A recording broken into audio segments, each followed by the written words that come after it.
Done, buddy. So setup wise, I've drawn that line there on your left hip, okay? So the right hand one was your kind of before. Again, distance from the ball could get a little bit further, okay? I'll show you one here. In fact, we get to the sort of setup round. If I go to here now, you kind of see when I go down the line here. This still feels a little bit further from the ball there. That's kind of where you were. That's probably where you want to get to, okay? It's only moving the club maybe a few inches across, but enough to make it feel a little bit strange, okay? But that's where we're going to try and get to, okay? There we go. So that's just sort of something with the ball getting in the way. Hang on.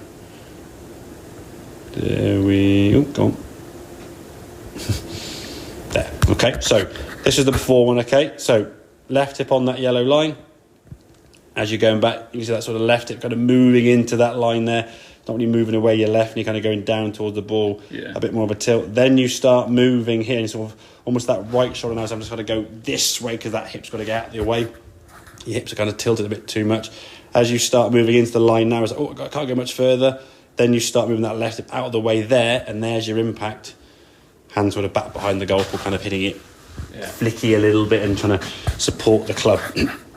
And again, through impact, okay, it looks a little bit kind of sawn off, and that back foot sort of supporting the weight, kind of leaning back just a little bit, okay? So this one here now on the left, getting some space now from that yellow line with your hips. So now we can move into it, and you can see when you come into impact now, you're able to move in through that yellow line there. There's impact just after, but your hands are a lot further left there. I mean, your hands probably impacted probably somewhere around there, because that's just after impact. The one before you haven't hit the ball there. Okay, so your hands are moved a bit further this way.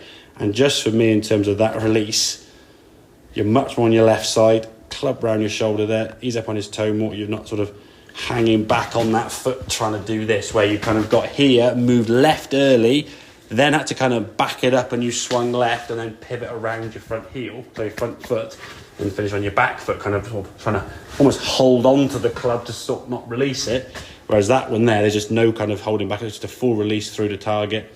It's a good movement effect. But so again, sorry, I was going to say that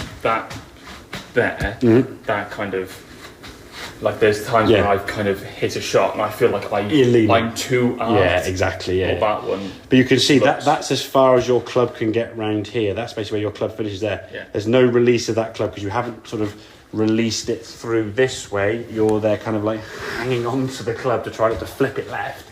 And that's as far as you can swing it through. Yeah. So it's almost like that one there's a much more freer kind of like round the corner. You've moved to left to get your good strike, okay? Because you've been able to go left because you haven't gone too far left early. So it's the left hip again, but you've got to make sure to move left up the top. And almost for your practice swings, make some practice swings again away from the ball where you sort of set yourself up, swing, stop. Feel where that weight's on the inside of that right foot. Now we shift. So we can move into that left side a bit more, okay? And then moving more to that left side, get back into that good impact position. Then we can release through that club fully around your head there, okay? Just making that sensation exaggerate, okay? Here, I have a little pressure in my kind of right heel. Downswing now is going to start by that kind of shift and bump. Move into impact, back to setup. Turn to the top, stop, move, feel not kind of, I must go left, and just going left too early, that's the problem. If you go left too early, you got to go back right. And if you start going back right and pivoting that way, then you're swinging around your left hip, and they're the pulley ones, the slappy ones, not the great strikes. Okay, cool. Make sense? Yeah. Cool.